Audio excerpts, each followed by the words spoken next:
सुवार्ता alliance church Nandurbar आणि त्या अंतर्गत येणाऱ्या सर्व मंडळ्या, विशेषतः बाप्तिस्मा वर्ग सुरू करण्याच्या संदर्भात वापरण्यात येणारी पद्धत आणि माहिती संकलनाची प्रक्रिया, अभ्यासक्रम आणि त्याची पूर्तता, अंतिम परीक्षा आणि बाप्तिस्मा देण्याची वेळ, असा आजचा आपल्या मार्गदर्शनाचा हा थोडासा कार्यक्रम आपण तुमच्यापर्यंत आणत आहोत. देवाचा आम्ही धन्यवाद करतो की त्याने आतापर्यंत एसएस चर्च नंदुरबारला सहाय्य केलं आहे आणि येथपर्यंत आपल्या सर्वांना तो घेऊन आलेला आहे. आज सर्व सेवकांनी लाईव्ह प्रक्षेपण होत असताना ऐकावं, पाहावं, सर्वांना वर्गामध्ये ऐकू यावं म्हणून जर मायक्रोफोन, ॲम्प्लिफायर वापरता आला, स्पीकर वापरता आला तर फार बरं, कारण त्याच्याद्वारे त्यांना सुद्धा समजेल की ही प्रक्रिया कशी असते. देवाचा धन्यवाद करीत, सोबतच दिलेल्या संधीबद्दल देवाची स्तुती करीत आपण प्रार्थना करू आणि आजच्या अभ्यास वर्गाच्या मार्गदर्शनाला आपण प्रारंभ करू. मी आणि रेव्हरंट अनुप वळवी साहेब, स्थानिक मंडळीचे प्रमुख, आम्ही दोघंजण तुमच्या समोर ही सेवा सादर करीत आहोत. कृपा करून काळजीपूर्वक आपण ऐकावं, समजून घ्यावं आणि काही अडचण असल्यास तुम्ही नंतर विचारावं. प्रार्थना करूया. स्वर्गातील दयाळू देवबापा, आम्ही आजच्या या संधीबद्दल तुझा धन्यवाद करतो. तुला मान, महिमा आणि गौरव आम्ही देतो. तुझी स्तुती करीत पुन्हा एकदा आम्ही आनंद करतो की आज आम्हाला मंडळीमध्ये लेकरांना, बाप्तिस्मा घेणाऱ्या उमेदवारांना माहिती, मार्गदर्शन, अध्ययन, त्याचप्रमाणे त्यांची तयारी करून घेण्याची जी संधी दिली त्यासाठी तुझी आम्ही स्तुती करतो. सर्व पाळक स्वार्थिक बांधवांचं तू सहाय्य कर, मंडळीच्या पुढाऱ्यांचं सहाय्य कर आणि ही प्रक्रिया व्यवस्थितपणे पूर्ण करण्यास लागणारी कृपा, बुद्धिमत्ता, शहाणपण या सर्वांना तू दे. आम्ही आजचा वर्ग तुझ्या स्वाधीन करतो, आम्ही स्वतःला तुझ्या स्वाधीन करतो. तू आमचं सहाय्य हो. आमची प्रार्थना तू ऐक देवबापा, येशू ख्रिस्त आमचा प्रभू याच्या नावाने, आमेन.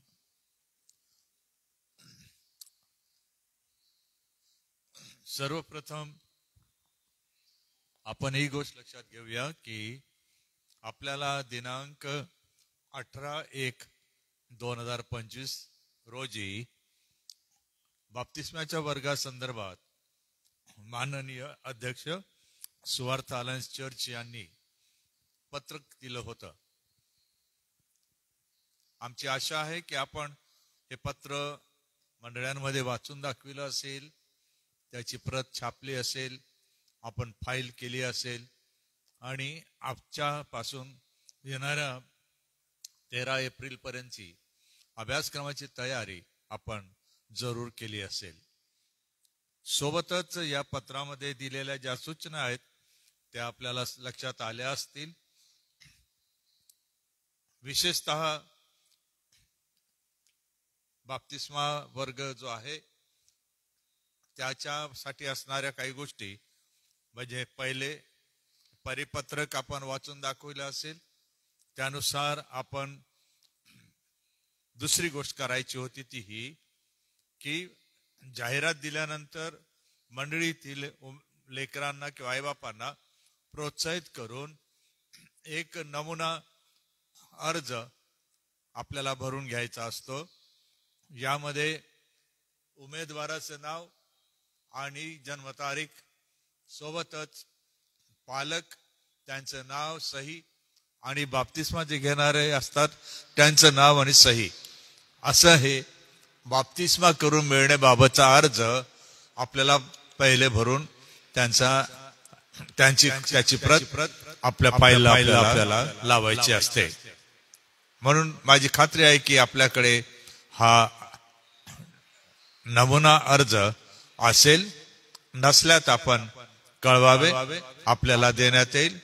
आपण त्या PDF फॉर्मचं प्रिंट करून छपाई करून आपण त्यावरती माहिती भरून घेऊ शकता. त्यानंतर आपल्याला अभ्यासक्रम आणि त्याचं वेळापत्रक ह्या दोन्ही गोष्टी आपल्याला देण्यात आलेल्या आहेत.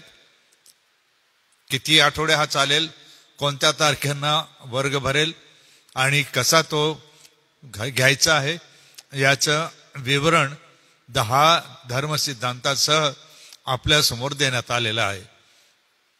आशा आहे की आपण ह्याची सुद्धा प्रत मराठी आणि इंग्रजी दोन्ही भाषेमध्ये हे आहे, आपण छपाई करून घेतली असेल आणि आपल्या संग्रही फाईलमध्ये आपण ठेवली असेल. अधिक माहितीसाठी पॅमेला फ्रीबॉर्न यांच्या पुस्तकाचा आम्ही वापर करतो अतिरिक्त माहितीसाठी किंवा पालकांना समजण्यासाठी. आणि म्हणून हा अभ्यासक्रम जो आहे याच्या नोंदी कशा शिकवायच्या असतात, त्याचा उद्देश काय आहे याबद्दल आपल्याला यामध्ये मार्गदर्शन करण्यात आलेलं आहे. सोबत यामध्ये आपल्याला परीक्षा घ्यायच्या आहेत त्याच्या प्रश्नांची एक छोटीशी मालिका आपल्या समोर आम्ही दिलेली आहे की कोणत्या प्रकारचे प्रश्न राहतील. हेच प्रश्न विचारायचे आहेत, दुसरे प्रश्न विचारायचे नाहीत. ही खबरदारी घ्याल. जो अभ्यास आहे त्याला अनुलक्षूनच आपण प्रश्न विचारायचे आहेत. ह्याची आपल्याला कॉपी करायची आहे आणि आपण विद्यार्थ्याला त्याची एक प्रत द्यायची आहे. त्यावर ते 1-1.5 वाक्यामध्ये उत्तरं लिहितील आणि मग ती उत्तरं लिहिल्यानंतर आपण ती तपासणार आहोत. म्हणून या अभ्यासासोबत आपल्याला मराठी आणि इंग्रजीमध्ये अभ्यासक्रमाला अनुलक्षून धरून काही प्रश्न मालिका आपल्या समोर देण्यात आलेल्या आहेत. मराठी आणि इंग्रजी दोन्ही भाषेमध्ये ही प्रश्न मालिका आपल्यासाठी तयार करण्यात आलेली आहे. तिचाच वापर आपण करावा. दुसरी स्वतःची प्रश्नपत्रिका आपण तयार करू नये ही आपणास विनंती. त्यानंतर आपल्याला परीक्षा झाल्यानंतर पुन्हा एकदा परीक्षेच्या दरम्यान काय करायचं आहे ते लक्षात घ्याल.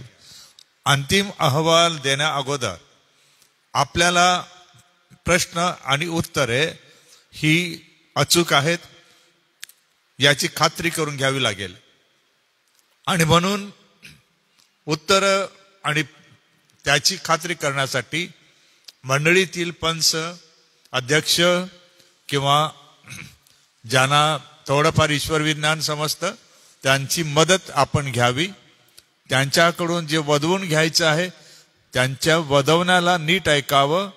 उदाहरणार्थ जर प्रभूने शिकविलेली प्रार्थना आहे तर ती अचूक त्यांनी वदवली त्यांनी बोलायची आहे. थोडी पण गडबड झाली तर पुन्हा त्यांना प्रयत्न करायला सांगायचा आहे आणि अशा 3 वेळेला त्यांना ते करता येतं. प्रेषितांचा मतांगीकार जो आपण स्वीकारलेला आहे तोच वदवून घ्यावा, तो पाठच असला पाहिजे असा त्याचा अर्थ आहे. म्हणून त्याचंही पाठांतर अगदी अचूक असलं पाहिजे आणि ते वदवून घेताना ज्या समजदार पंचांना आपण समोर ठेवतो त्यांच्या सहकार्याने हे आपण पाहायचं आहे. लेखी परीक्षा जी घेतली जाते तिची उत्तरं तपासण्यासाठी तुम्ही दिलेल्या नोंदीमधूनच ती उत्तरं बघायची आहे. तुम्हाला ही उत्तरं दिलेली आहेत, तुम्ही ती उत्तरं बघायची आहेत आणि मग विद्यार्थ्यांनी दिलेली उत्तरं बरोबर आहेत का हे बघायचं आहे. कृपा करून दिलेल्या प्रश्नाचं उत्तर आपल्याला माहीत असलेल्या ज्ञानाप्रमाणे आपण स्वीकारायचं नाही. जी उत्तरं आपल्याला नमुना म्हणून दिलेली आहेत त्यांचाच उपयोग आपण परीक्षेमध्ये सुद्धा ती तपासणी करताना करायचा आहे. म्हणून याकडे लक्ष देण्याची गरज आहे. जर व्यवस्थित परीक्षा दिली गेली आहे तर ही परीक्षा काही वेळेला काही उत्तर देताना अडचण निर्माण करते. उदाहरणार्थ काही वेळेला बाप्तिस्मा घेणारे लिहू शकत नाही तरी हरकत नाही, आपण त्यांच्याकडून तोंडी उत्तरे पाठ करून घेतली पाहिजे.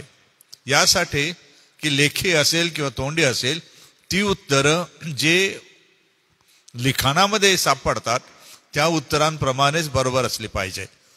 म्हणून यामध्ये पाठ करून घेण्याला सर्वात जास्त महत्व आहे, हे आपण विसरू नये. आता परीक्षा घेतली, उत्तरे बरोबर आहेत तरी आपली जबाबदारी संपलेली नाही. पुढचा जो टप्पा आहे तो या पत्रिकांच्या मागे काही सूचना आपल्याला शेवटी दिलेल्या आहेत. त्या सूचना अशा आहेत की बाप्तिस्मा द्यावा किंवा वाट पाहावी.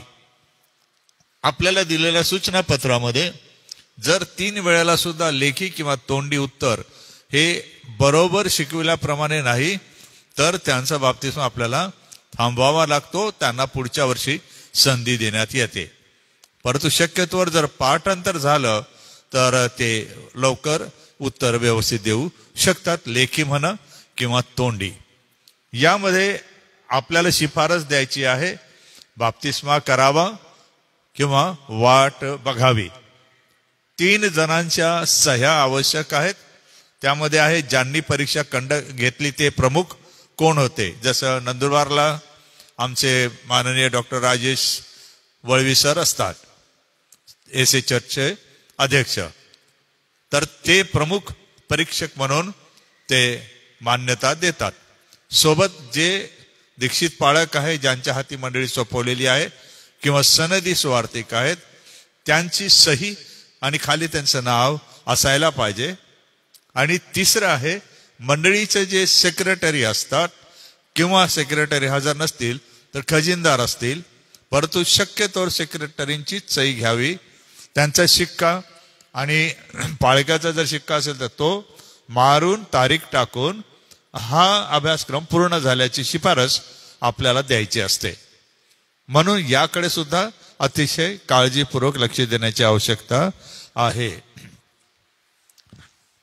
सोबतच या अभ्यासक्रमाच्या संदर्भात जी माहिती आपल्या समोर देण्यात येत आहे ती मी विनंती करतो की आपले रेव्हरंड अनुपळी पाळक साहेब आपल्याला मार्गदर्शन करतील. आपण 10 विषयांचा अभ्यासक्रम तयार केलेला आहे, जो आपण मागील वर्षी देखील केला होता. त्यामध्ये अधिक स्पष्टीकरण म्हणजे जसं की आपल्याला 10 महत्वपूर्ण विषय आहे. सर्वप्रथम मी 10 विषयांचे वाचन आपल्यासमोर करतो. त्याच्यानंतर ह्या वर्षीचं जे नियोजन आहे ते येणेप्रमाणे आहे. आपले जे वर्ग आहेत ते येणेप्रमाणे असतील. आज 26 जानेवारीला आपला पहिला वर्ग आहे. दुसरा जो आपला वर्ग आहे तो 2 फेब्रुवारीला असणार आहे. तिसरा जो वर्ग आपला आहे तो 9 फेब्रुवारीला असेल. चौथा वर्ग आपला 16 फेब्रुवारीला असेल. 5वा वर्ग 23 फेब्रुवारीला असेल. 6वा वर्ग 2 मार्चला असेल. 7वा वर्ग 9 मार्चला असेल. 8वा वर्ग 16 मार्चला असेल. 9वा वर्ग 23 मार्चला असेल. 10वा वर्ग 30 मार्चला असेल. 11वा जो वर्ग आहे तो 6 एप्रिल तो तयारीचा असेल. म्हणजे प्रश्न कसे लिहायचे ते विद्यार्थ्यांना आपण सांगणार, कारण की विषय आपण अगोदर 10 आठवडे शिकवणार आहोत आणि त्यांचं उत्तरं कशी लिहायची त्याबद्दल तयारी असणार आहे. 12 एप्रिल ला 12वा जो वर्ग आहे तो 13 एप्रिलला असेल आणि या वर्गामध्ये परीक्षा असणार आहे. परीक्षा ही मंडळीचे पंच, आई वडील आणि विद्यार्थी यांच्यासोबत आपण घेणार आहोत. सोबतच मंडळीत जर पाळक वर्ग आहेत, सुवार्तिक आहेत तर त्यांनी उपस्थित राहायचं आहे. मंडळीचे सर्व पंच असतील, मंडळीचे सचिव, खजिनदार, अध्यक्ष आणि विद्यार्थ्यांचे पालक आणि विद्यार्थी यांच्यासमोर आपल्याला लेखी परीक्षा घ्यायची आहे. आणि ही लेखी परीक्षा आपल्याला जी प्रश्नपत्रिका एस.ए. चर्च नंदुरबार कडून आहे, जी आपल्याला अभ्यासक्रमामध्ये देण्यात येईल, तीच आपण घ्यावी. आपण स्वतःचे प्रश्न कृपा करून तयार करू नये, कारण की हा एक स्टँडर्ड फॉर्मॅट आहे आणि SAM साठी 2018 सालापासून आपण तो वापरतोय. तर आपण त्या गोष्टीची खबरदारी घ्यावी. दुसरी गोष्ट, या अभ्यासक्रमासोबतच आपण प्रेषितांचा मतांगीकार आणि प्रभूने शिष्यांना शिकवलेली प्रार्थना, या 2 गोष्टी तोंडपाठ करून घेणार आहोत. या विद्यार्थ्यांना मराठी चांगलं जमतंय ते मराठीमध्ये करू शकतात. ज्या विद्यार्थ्यांना इंग्रजी चांगलं जमतं त्यांनी इंग्रजीमध्ये ते पाठांतर करून मंडळीच्या पंचमंडळासमोर, पाळक वर्गांसमोर या तारखेला म्हणजे 13 एप्रिलला परीक्षेच्या दिवशी बोलून दाखवायचं आहे आणि लेखी परीक्षेमध्ये प्रश्नांची उत्तरं द्यायची आहे. मग त्यांची सगळी तयारी झाल्यानंतर आपण विधी जो आहे तो त्यांचा करणार आहोत. 17 एप्रिलला विधी असणार आहे आणि विधीचाही एक स्टँडर्ड फॉर्मॅट आम्ही तयार केलेला आहे, तो देखील आपल्याला देण्यात येईल. परंतु सर्वप्रथम आपण परीक्षेवरती लक्ष केंद्रित करावं, अभ्यासक्रमावरती लक्ष केंद्रित करावं आणि मग विधीपूर्वक मंडळीमध्ये सहभागितेचा हात कसा देतो त्याची जी पोथीमध्ये दिलेली पद्धत आहे ती आम्ही टाईप करून आपणाला देऊ शकतो.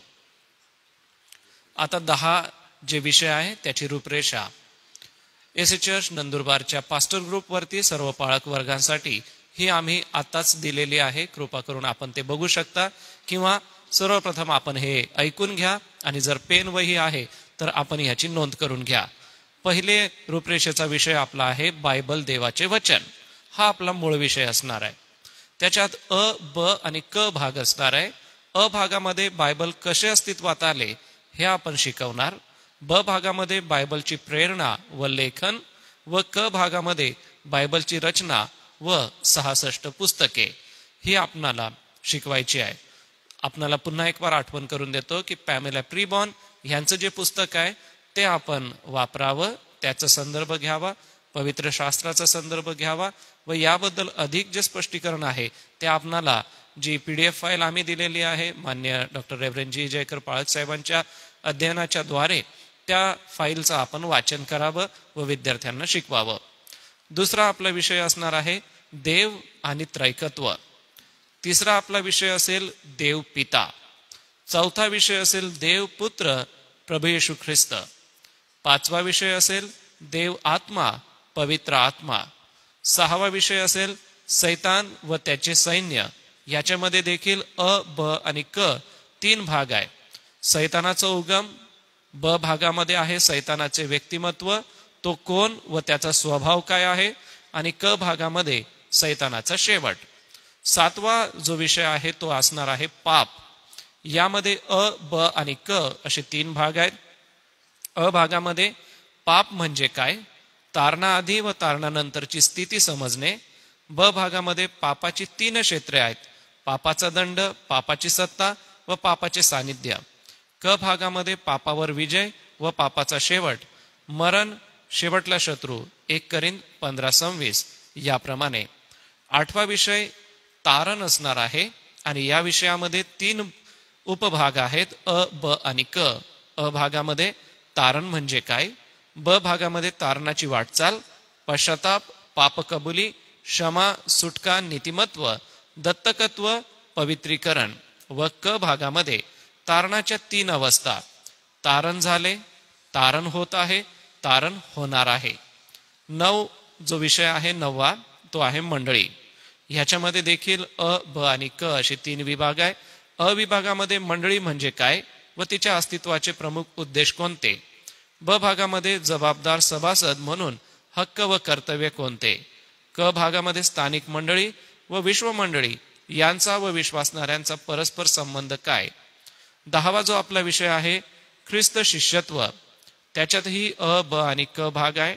अ भागामध्ये शिष्यत्व म्हणजे काय, ब भागामध्ये शिष्यत्वाच्या प्रमुख अटी कोणत्या आणि क भागामध्ये शिष्यत्वाची हक्क व कर्तव्ये कोणती, ह्या गोष्टी आपण बघणार आहोत.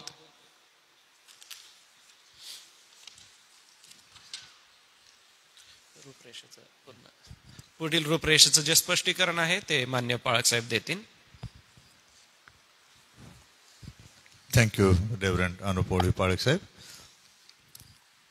मार्गदर्शक पाळक सुवार्थिकांना पुन्हा एकदा मार्गदर्शनासाठी महत्वाच्या काही गोष्टी आहेत ज्या आम्ही सांगू इच्छितो. त्या या अभ्यासक्रमाच्या आरंभी आम्ही दिलेल्या आहेत. मथळा जो लिहिलेला आहे तो नीट लक्षात घ्याल की बाप्तिस्मा किंवा जलसंस्कार किंवा शिष्यत्व दीक्षाविधी अभ्यासक्रमाची ही अध्यापन मालिका आहे. अध्यापन म्हणजे अभ्यास करून घेणे आणि तो करून घेताना व्यवस्थित मार्गदर्शन करणे किंवा शिकवणे. ही मंडळीच्या दीक्षित पाळक किंवा सनदी पाळक असा किंवा सुवार्थिक असा जेथे जेथे आपण बाप्तिस्मा वर्ग घेऊ इच्छितात ही आपणांसाठी नोंद आहे. या नोंदी कॅटेकिझम असा जो शब्द आहे, सैद्धांतिक शिक्षण, यामधून आलेला हा शब्द आहे. आणि या नोंदींचा अर्थ आहे कबुली नामा. ज्यांना आपण येशू ख्रिस्ताचे शिष्य बनवण्यासाठी बाप्तिस्म्यासाठी आवाहन करतो त्यांना कबुली द्यायची असते. आणि ती कबुली त्यांनी या सिद्धांतांवर आधारित द्यायची असते. आणि ही कबुली लेखी किंवा तोंडी अशी देता येते. आणि म्हणून यामध्ये जी मार्गदर्शनाची जी काही पद्धत आहे ती विस्तारित आपल्या मार्गदर्शनासाठी आहे. म्हणजे जे शिक्षण देतील त्यांच्यासाठी आहे. त्यांनी खबरदारी घ्यायची आहे की या चौकटी बाहेर जाता कामा नये. हा कबुलीनामा आहे. उदाहरणार्थ पहिला धडा आपण जर घेतला किंवा सिद्धांत घेतला की बायबल देवाचे वचन, आणि मग अभागामध्ये आपण वाचतो की बायबल कसे अस्तित्वात आले. त्यावर विवरण थोडक्यामध्ये दिलेलं आहे. ते तेवढ्यापुरतंच मर्यादित ठेवलेलं आहे. याच्यामध्ये जास्त विस्तारित सिद्धांत रूपे बायबल बद्दलची माहिती नाही. ही त्रोटक परंतु मूलभूत माहिती आहे.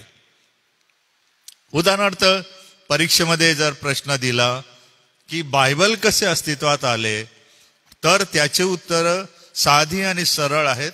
ती ही की देवाच्या पवित्र आत्म्याने अनेक लोक म्हणजे प्रेषित संदेष्ट शिक्षक यांना देवाचे शब्द लिहिण्याची प्रेरणा दिली गेली आणि त्यांनी ते लिहिले.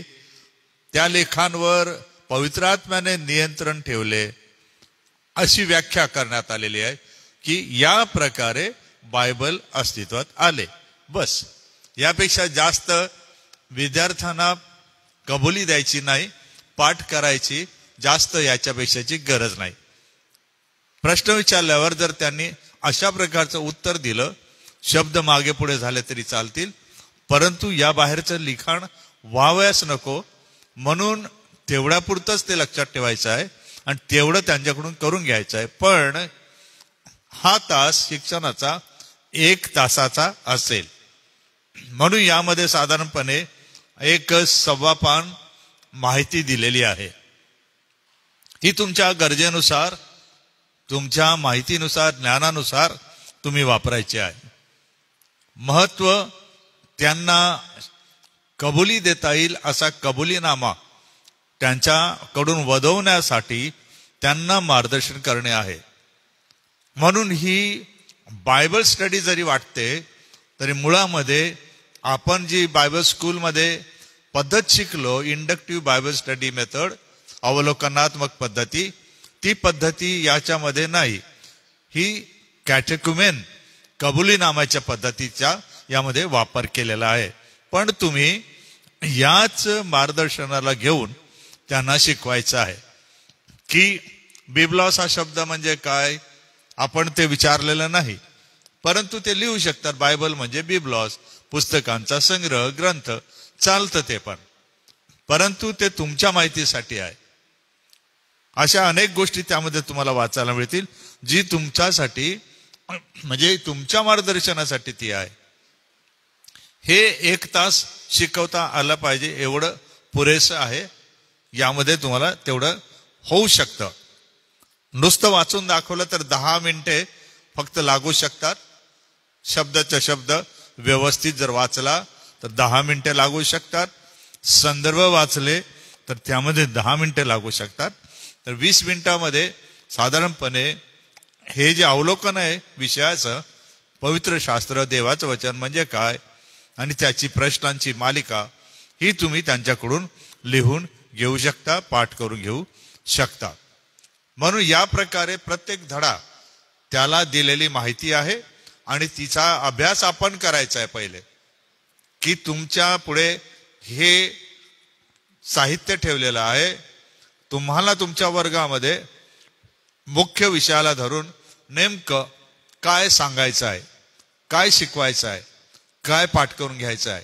आणि ते करण्यासाठी तुम्हाला ही जी प्रश्नमालिका दिलेली आहे त्याचा वापर करा, की शिकून झाल्यावर तुम्हाला स्वतःला हे प्रश्न सोडवता आले पाहिजे. बायबल कसे अस्तित्वात आले? त्याचं कारण हे की आपल्या मुलांना आणि मंडळीच्या बाप्तिस्मा घेणाऱ्या सभासदांना आयुष्यभर ते लक्षात राहायला पाहिजे की बायबल कसं अस्तित्वात आलं. त्यांची खात्री करून देणे, त्यांच्या मनामध्ये ते मूळ धरेल, वाढेल, अशा प्रकारे त्यांना ते सांगायचं आहे. तुम्हाला यासाठी फळ्याचा वापर करता येतो. तुमची किती म्हणजे तुम्ही किती चांगल्या प्रकारे सादर करू शकता हे तुमच्यावर आहे. तुम्हाला तुमच्या पद्धतीने ते करता येतं. तिसरी महत्वाची गोष्ट यामध्ये आहे की हे जे प्रश्न आणि उत्तर पत्रिका पण आपल्याला दिलेली आहे, यामध्ये तुम्ही कटाक्षाने लक्ष द्याल की प्रश्न हे त्या अभ्यासावरच अवलंबून आहे आणि विद्यार्थ्यांनी 1-1.5 वाक्यामध्येच उत्तर द्यायचं आहे, जास्त नाही.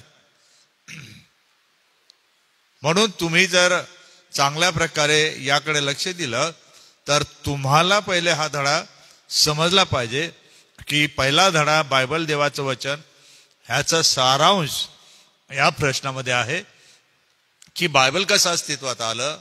तुम्हाला जर विचारलं पालक किंवा स्वार्थिक म्हणून, तर तुम्हाला जर उत्तर देता आलं तर परीक्षेच्या वेळेला तुम्हाला समजेल की तुम्हाला ती उत्तर पत्रिका तपासणं सोपं जाईल.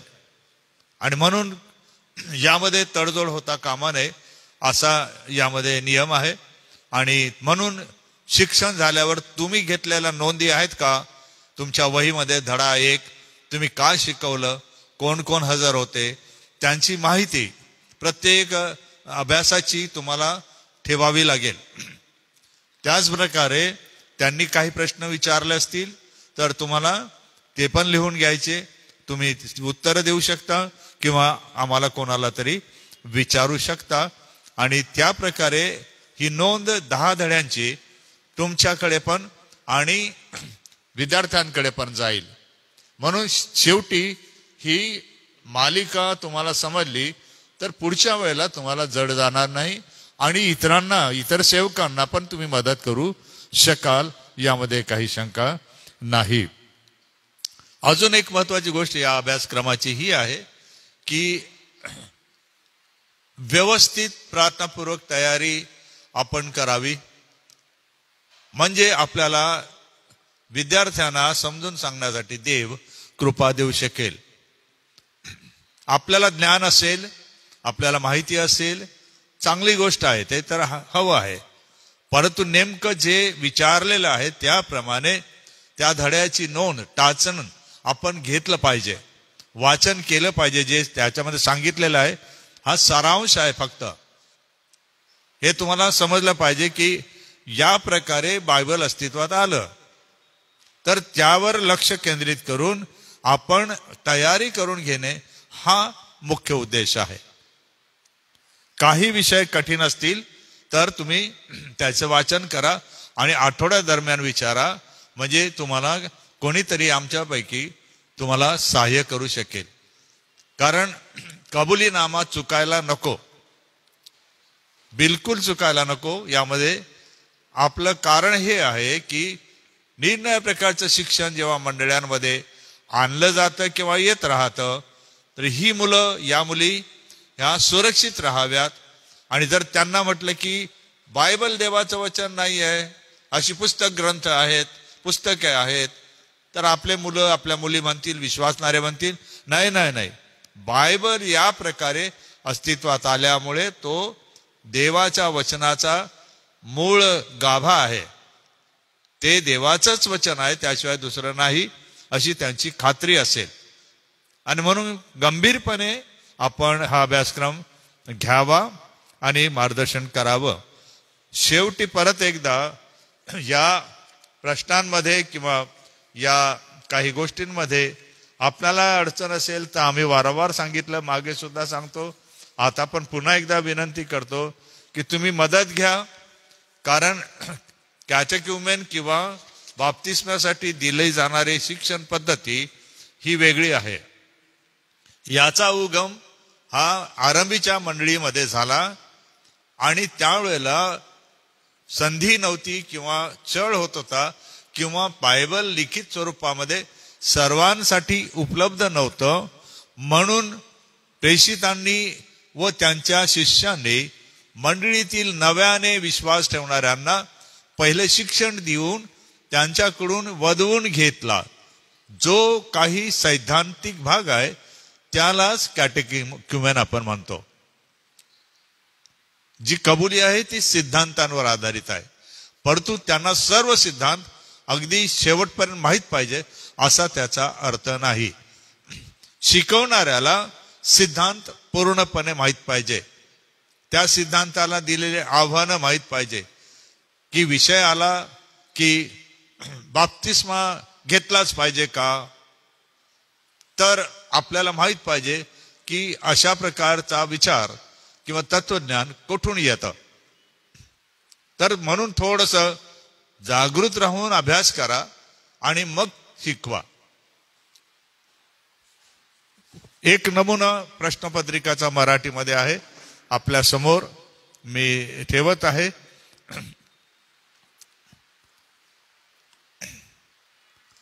या प्रकारे लेखी उत्तर घेतली जातात आणि 10च्या 10 प्रश्नांची उत्तरं आपल्याकडे असतात.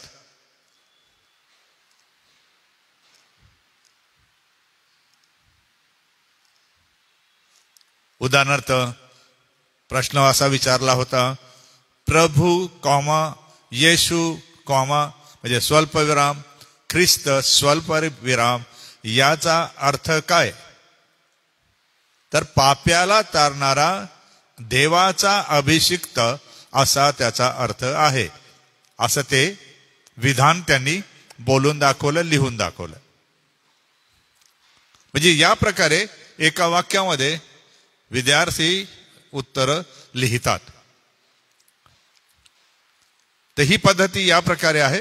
म्हणून थोडस खबरदारी घ्या आणि विनंती करतो मी की ही बायबल स्टडी जरी असेल तरी तुम्ही करायची आहे, स्वतः हे समजून घ्यायचं आहे, त्याच्या काही आजूबाजूच्या गोष्टी विचारात घ्यायच्या आहेत आणि तुम्ही शिकवल्यानंतर जे प्रश्न उपस्थित होतील किंवा तुम्ही कराल तर ते या विषयाला धरूनच असावे.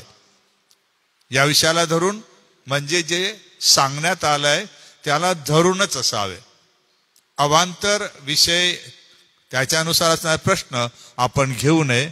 जेवढं सांगितलं त्यामध्ये जर तुम्ही राहिलात तर तुम्हाला प्रश्न सुद्धा तसेच विचारले जातील. मराठीचा होता, हा इंग्रजीचा आहे, मुलांनी लिहिलेला आहे आणि त्या प्रकारे तुम्हाला हे दिसतंय की त्यांनी ही उत्तरं दिली आहे की पवित्र शास्त्र म्हणजे how did the Bible come into existence, आणि मग त्याचं उत्तर आहे तेथे दिलेलं आहे ना. तर या प्रकारे ही उत्तरं संग्रही करून मंडळी ठेवलेली आहेत. म्हणजे तुम्हाला जर कोणी विचारलं की ती प्रश्नपत्रिका उत्तरपत्रिका दाखवा तर तुम्हाला ती दाखवता आली पाहिजे, कारण त्याची सुद्धा वेळ आली तर तपासणी करण्यात येते. म्हणून हा रेकॉर्ड आहे, कृपा करून ह्याला सहज घेऊ नये, ह्याला व्यवस्थित आपण करावं.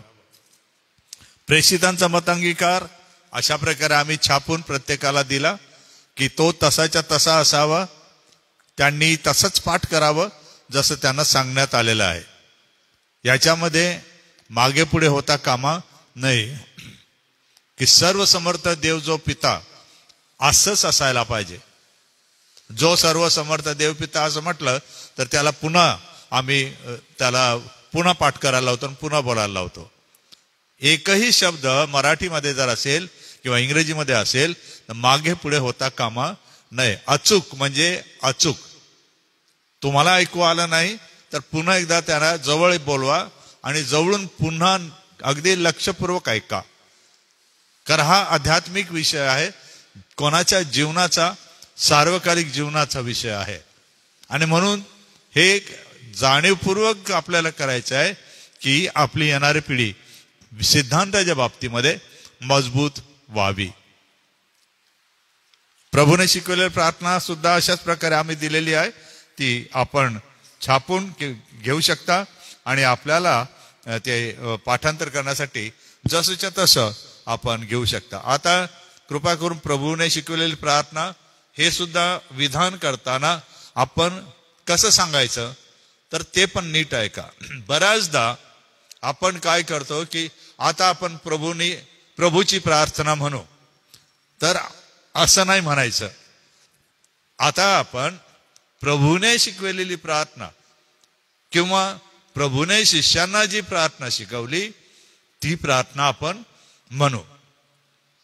ही प्रभूची प्रार्थना नाहीये, प्रभूने शिष्यांना शिकविलेली प्रार्थना आहे. प्रेषितांचा मत अंगीकार नव्या ख्रिस्ती होणाऱ्यांना मंडळी पुढे सादर करण्याऐवजी अगोदर त्यांचा अभ्यास करून घेऊन त्यांना मूलभूत सिद्धांताची कबुली द्यावी लागत होती. आणि मग बाप्तिस्मासाठी जेव्हा नेलं जात असे तेव्हा मंडळीच्या वडील वर्गासमोर पुन्हा त्यांना काही प्रश्न विचारले जात होते.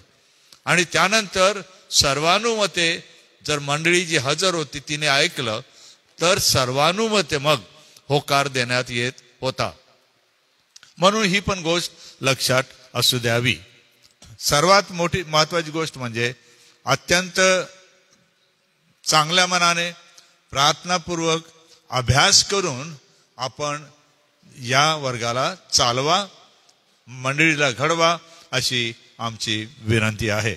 ह्याला पुन्हा एकदा सांगतो, अभ्यास जो आहे याला म्हणतो आपण इंग्रजीमध्ये कॅटेकुमेन किंवा कॅटेकिझम किंवा विश्वासाची कबुली किंवा विश्वासाचा कबुली नामा.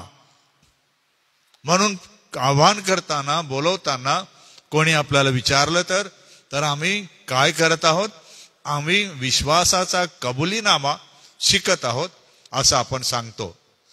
आपण बायबल स्टडी करत नाही, जे आपण बायबल स्कूलमध्ये करतो त्या प्रकारे आपण हे करत नाही.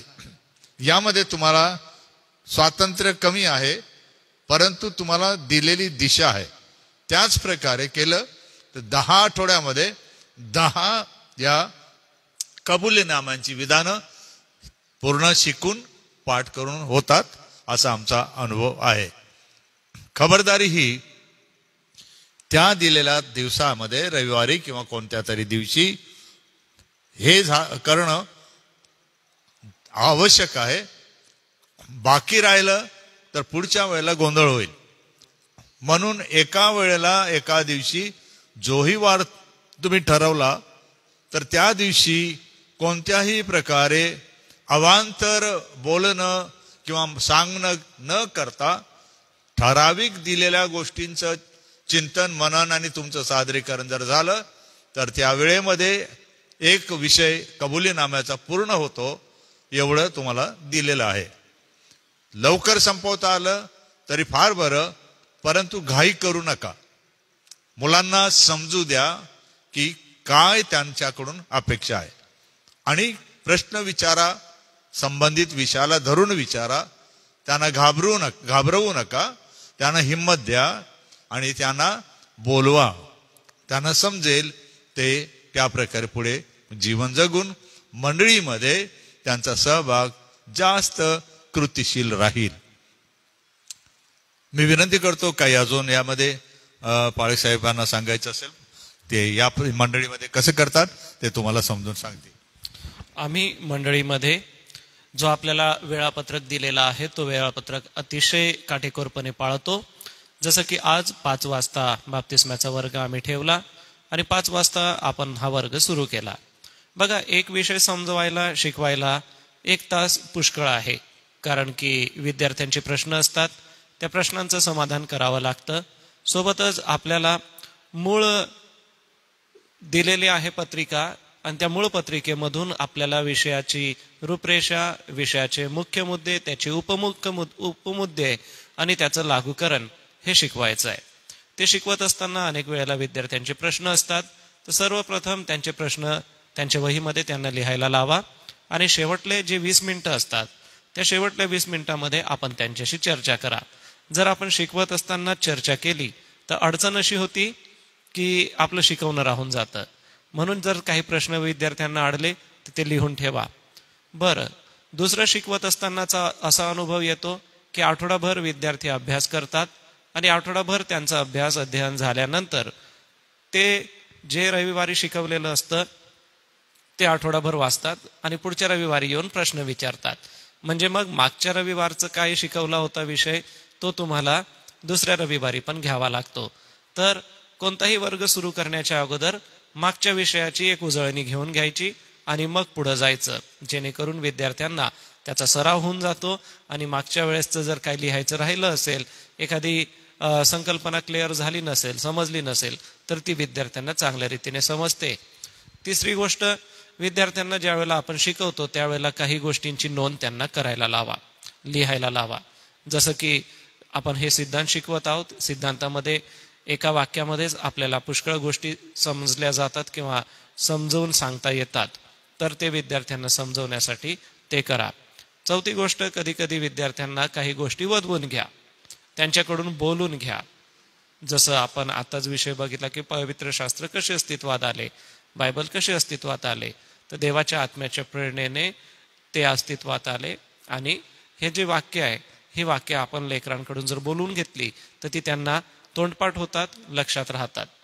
अजून पाचवी गोष्ट अशी करू शकतो की ज्या वेळेला आपण बाप्तिस्मा वर्गाचा अभ्यास वर्ग संपवत असतो त्यावेळेला त्यांच्याकडून प्रभूने शिकवलेली प्रार्थना आणि प्रेषितांचा मतांगीकार हा बोलून घेऊ शकतो. सप्ताहभरामध्ये ते मुलं बोलत राहतील आणि तो त्यांचा पाठ होऊन जाईल, कारण की हा आपला मूळ पाया आहे आणि ख्रिस्ती विश्वासणाऱ्यांनी ह्या पायावरती आपला विश्वास बांधलेला आहे. त्याच्यासाठी आपण आपल्या विद्यार्थ्यांकडून तोंडपाठ करून घ्यावं आणि हे अध्ययन आपण आपल्या विद्यार्थ्यांकडून करून घ्यावं. सोबतच जी आपल्याला मूळ पत्रिका दिलेली आहे अभ्यासाची, ती आपल्याला व्हॉट्सअप ग्रुपवर देण्यातच आलेली आहे, त्याची झेरॉक्स काढून घ्या. जर आपण मोबाईलमधून बघून बघून शिकवायला गेलो तर पुष्कळ गोष्टी राहून जातात आणि चुकल्यासारखं वाटतं. पण जर हातामध्ये अशी प्रत राहिली तर त्याच्यावरती आपण पेन्सिलने लिहू शकतो की आपण कोणता मुद्दा शिकवत असताना कोणता रेफरन्स घेतला, किंवा हा शिकवत असताना आम्ही त्याच्याबद्दल काय उदाहरण सांगितलं, तर ते पुढच्या वर्गाला शिकवायला आपल्याला फार सोपं जाईल. तर आपण या अनुभवातल्या गोष्टी मी आपल्यासमोर मांडल्या. सोबतच एक गोष्ट आपल्याला अजून सांगू इच्छितो की आपल्या मंडळीचे जे सचिव आहेत त्यांना आपण वर्गाला घेऊन बसावं. विद्यार्थी असतात, सचिव जर सोबत असले तर काय होतं की विद्यार्थ्यांची प्रगती पण कळते आणि काही अडचण असेल लेखी स्वरूपामध्ये तर आपल्याला त्यांना देता येते. तिसरी गोष्ट, आपण वर्ग ज्या वेळेला घेतो त्यावेळेला त्यांचा अर्ज लिहून घेतो. तो ह्याच्यासाठी कारण की अर्ज लिहिल्यानंतर कायदेशीर रीतीने, मंडळीच्या शिस्तीच्या रीतीने, मंडळीच्या नियमाच्या रीतीने ते सर्व विद्यार्थी आपल्याकडे शिकायला येत आहेत त्याची एक पावती असते आणि तो अर्ज आपण लिहून घेतो. आणि ज्या वेळेला अभ्यासक्रम पूर्ण होतो, परीक्षा होते, परीक्षा झाल्यानंतरही आपण एक अर्ज घेतो त्याच्यामध्ये की मान्य बाळकसाहेब, आपण आमच्या पाल्यातला हे 10 विषय शिकवले, त्याने समाधानकारक उत्तर दिले, कृपया आपण त्यांचा बाप्तिस्मा करावा ही नम्र विनंती. असा पण एक अर्ज आहे, वेळेप्रमाणे आम्ही तो तुम्हाला देऊनच देऊ. या संदर्भात आपल्याला काही अडचणी आहे तर आपण आम्हाला सांगू शकता, विचारू शकता. मान्य रेव्हरेंड ग्लॅडविन जयकर पाळक साहेब आहेत, मी आहे, आणि सोबतच आपण आपल्या मंडळीचे अध्यक्ष आहेत आदरणीय डॉक्टर राजेश वळवी आहेत, यांच्याशी आपण संपर्क करावा. आणि याबद्दल जर आपल्याला काही शंका आहे तर आपण लेखी स्वरूपामध्ये प्रश्न पाठवा. कारण की होतं कसं की आपण तोंडी प्रश्न विचारतो आणि मग त्याचं स्पष्टीकरण द्यायला कधी कधी वेळ जास्त जातो. तर आपला काही प्रश्न असेल तर व्हॉट्सॲप ग्रुपवरती किंवा व्हॉट्सॲपवरती आम्हाला प्रश्न टाका की हा विषय आम्हाला समजला नाही, कृपा करून यावरती आम्हाला अधिक प्रकाश टाकण्यात यावा किंवा अधिक मार्गदर्शन करण्यात यावं. आम्ही नक्कीच आपणाला मदत करू आणि आपल्या संपूर्ण काउन्सिलमध्ये हे जे येणारे 10 आठवडे आहे आपण या अभ्यासक्रमाच्या द्वारे बाप्तिस्मा वर्ग चालवून मंडळीला विश्वासामध्ये व सिद्धांतामध्ये भक्कम बनवूया. या व्यतिरिक्त काय आहे तर आपणा सगळ्यांना विनंती करतो, बुधवारी सकाळी 9 ते 10 आपला बायबल स्टडी असतो, तो देखील आपण जॉईन करा व काही प्रश्न असले तर आम्ही त्या ठिकाणी देखील आपणाला उत्तर देऊ शकतो. पाळेसाहेब, मी तुम्हाला काही छोटे 1-2 प्रश्न विचारतो. एक प्रश्न असा की विद्यार्थ्यांच्या 10वी-12वीच्या या परीक्षा वगैरे येतात आणि त्यांना काही वेळेला अडचणी येतात, तर आपण त्यांना पुष्कळदा ऑनलाईन सुद्धा मदत करू शकलो, कारण इंटरनेट उपलब्ध आहे म्हणून. तर तुमचं कसं काय, तुम्हाला तो अनुभव कसा आला, काय त्याच्याद्वारे शिकला तुम्ही? बरं, मान्य पाळक साहेबांनी अतिशय चांगला प्रश्न विचारला आणि आपलाही कदाचित हा प्रश्न असू शकतो. तर बघा, आम्ही झूमची लिंक तयार केली आणि झूम लिंकवरती त्या विद्यार्थ्यांना शिकवलं. आता आमचे काही विद्यार्थी पुणे, मुंबई, बेंगलोर या ठिकाणी शिकायला आहेत आणि अशा विद्यार्थ्यांना रविवारी बरोबर 5 ते 6 या वेळामध्ये क्लासेसमुळे जमत नाही.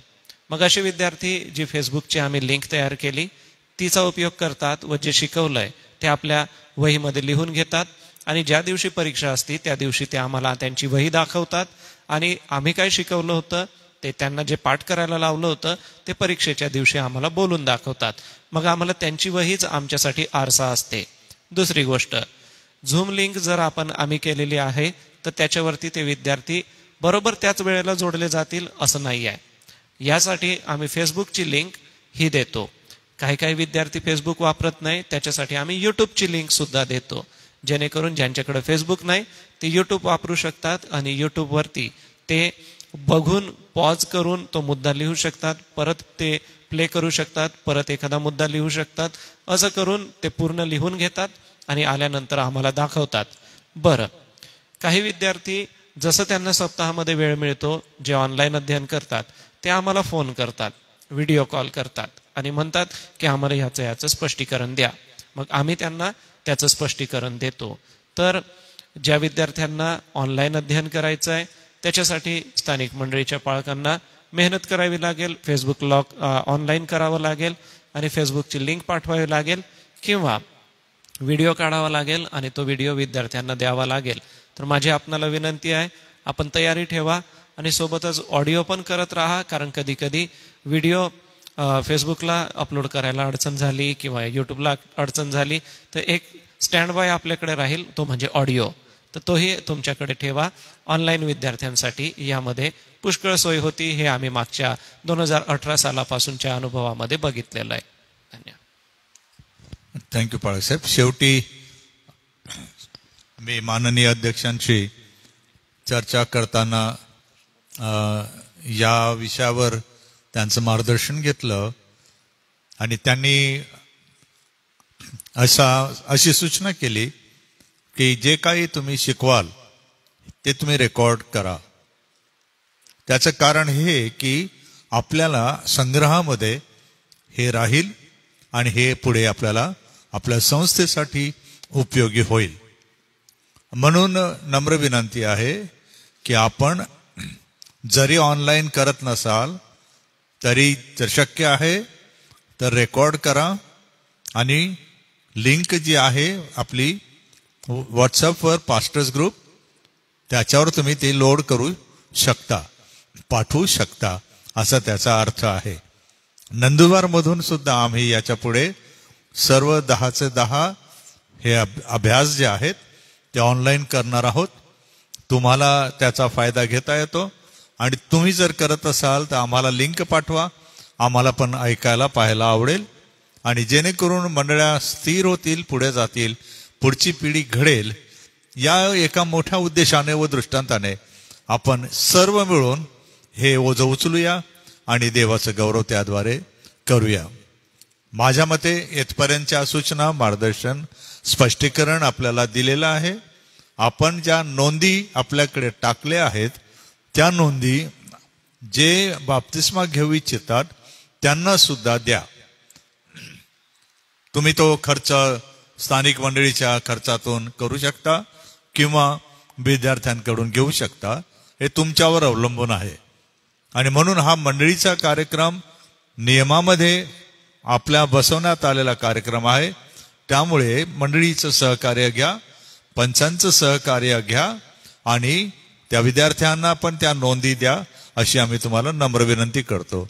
म्हणजे ते येताना वाचन करून येतील, समोर बसताना त्या नोंदी बघतील, ते पाहतील, शिकतील. त्यांच्या संग्रह असल्यामुळे त्यांना त्याचा जास्त फायदा होतो, त्यांच्या पालकांना फायदा होतो. म्हणून जर शक्य आहे तर पालकांना सुद्धा वर्गाला बसवा मुलांच्या मागच्या बाजूला आणि पालकांना सुद्धा ऐकू द्या की कॅटेक्युमेन किंवा कॅटेकिझम मंडळीमध्ये बाप्तिस्माच्या संदर्भात कशा प्रकारे शिकवलं जातं आणि त्याचे महत्वाचे मुद्दे कोणते आहेत. म्हणजे पालकांना मार्गदर्शन मिळेल, त्यांचा आशीर्वाद लेकरांना मिळेल. आपसामध्ये घरामध्ये कधीतरी थोडीफार चर्चा झाली, पालक पण त्यांना मदत करू शकतात. आणि परीक्षेच्या वेळेला सुद्धा जेव्हा पालक हजर राहतात त्यांना माहीत असतं की आपल्या लेकरांना ते समजलेलं आहे. समजणे, ऐकणे, समजणे, पाठ करणे आणि विश्वास ठेवणे या उद्देशाने हा अभ्यासक्रम आपल्या पुढे देण्यात आलेला आहे. त्याचा वापर करा. देवाच्या आत्म्याचं सामर्थ्याची अपेक्षा करा आणि पुढे जा. यावेळेस हा वर्ग या ठिकाणी आम्ही संपवू इच्छितो, कारण आज आम्हाला काही कारणास्तव विद्यार्थ्यांना जवळ आणता आलं नाही. त्यांना पालकांनी विनंती केली की पुढच्या रविवारपासून नियमितपणे मुलं येतील. कारण मी तुम्हाला सांगत आहे, काही परीक्षा किंवा काही अडचणी येतात, मुलांच्या ट्युशन्स असतात, तर त्यामुळे काही गोष्टी मागे पुढे होतील. असं जर झालं तर त्याची भर करता येईल. म्हणून आपल्याला निदान 13 आठवड्यांचा 12 आठवड्यांचा आपण त्यांना साचा दिलेला आहे. एखाद्या वेळेला जर जास्त वेळ देता आला तर उरलेलं तुम्ही घेऊ शकता, पण कटाक्षाने एका वेळी एक विषय सिद्धांताचा पूर्ण व्हावा, म्हणजे तुम्हाला शेवटी ताण पडणार नाही. 13 तारखेला माउंडी थर्सडे, 17 तारखेला माउंडी थर्सडे असेल, प्रभुभोजनाचा रविवार असेल. म्हणून आपण त्या रविवारी त्यांचा बाप्तिस्मा करतो. म्हणून त्याची तयारी करायला वेळ देवाने दिलेली आहे. आणि 20 तारखेला ईस्टर संडे येईल, म्हणून त्याची सुद्धा तुम्हाला तयारी करायला सोपं जाईल. पुन्हा एकदा आपण जडलात, आपण ऐकलं, त्या नोंदी घेतल्या असतील अशी आमची खात्री आहे. तुम्हाला काही अडचण असल्यास तुम्ही विचारू शकता. देव तुम्हाला आणि मंडळांना आशीर्वाद देव. Thank you very much. काही मंडळांमध्ये असं दिसून आलं की विद्यार्थ्यांना लिहिता वाचता येत नाही. मग ज्या विद्यार्थ्यांना लिहिता वाचता येत नाही त्यांचं आपण पाठांतर करून घेऊ शकतो. कारण आम्ही काही विद्यार्थ्यांचं तसं पाठांतर केलं, ज्यांना लिहिता येण्यासाठी जमत नव्हतं त्यांचं आम्ही पाठांतर करून घेतलं आणि मग त्यांनी तो विषय चांगल्या रीतीने समजून घेतला व तो बोलून दाखवला. तर आपण आपल्या मंडळीत तसं करू शकतो. तर आशा करतो आजचं हा वेळ आपण प्रभूमध्ये घालवला. अध्ययनाबद्दलचे सर्व बारकावे आम्ही तुम्हाला सांगितले. या अध्ययनाच्या मागे कष्ट खूप आहेत, मेहनत खूप आहे, वाचन खूप आहे आणि लिखाण सुद्धा आहे. यासाठी आपल्या मंडळीचे वडील पाळक सन्मान्य डॉक्टर रेव्हरंड जी जयकर पाळक साहेब यांना प्रभू खूप कृपा पुरवित आहे. मी पाळक साहेबांचं पुन्हा एक वार सगळ्यांच्या वतीने आभार मानतो. पाळक साहेब, हे अध्ययन आमच्यासाठी व मंडळीच्या विद्यार्थ्यांसाठी नक्कीच फार फार उपयोगी आहे. कारण की मी गेले 2018 सालापासून पाळक साहेबांच्या सोबत या अध्ययनाच्या द्वारे मंडळीत विद्यार्थ्यांना शिकवत आहे. मी स्वतः शिकत आहे आणि मंडळीमध्ये उपदेशामध्ये देखील तुम्हाला ह्यांचा उपयोग होऊ शकतो. कारण की एखादा विषय तुम्हाला मंडळीला सांगायचा आहे की प्रभू येशू ख्रिस्त देवाचा पुत्र, मग देवाचा पुत्र तो कसा, तर मग त्याचं जे सैद्धांतिक विषय आपण मंडळीमध्ये बाप्तिस्मा वर्गात शिकवले ते तुम्ही रविवारच्या उपदेशामध्येही त्याचा उपयोग करू शकता. तर इतकं सुंदर हे अध्ययन आहे. प्रभुदेवबाप हे बाप्तिस्मा वर्ग आपल्या सगळ्यांच्या मंडळीत आशीर्वादाचे करो. तर या ठिकाणी आपण थांबूया. प्रभुदेवबाप तुम्हा सगळ्यांना कृपापूर्व मी सर्वात शेवटी प्रार्थना करतो आणि मग आपण हे ऑनलाईन प्रक्षेपण थांबवणार आहोत.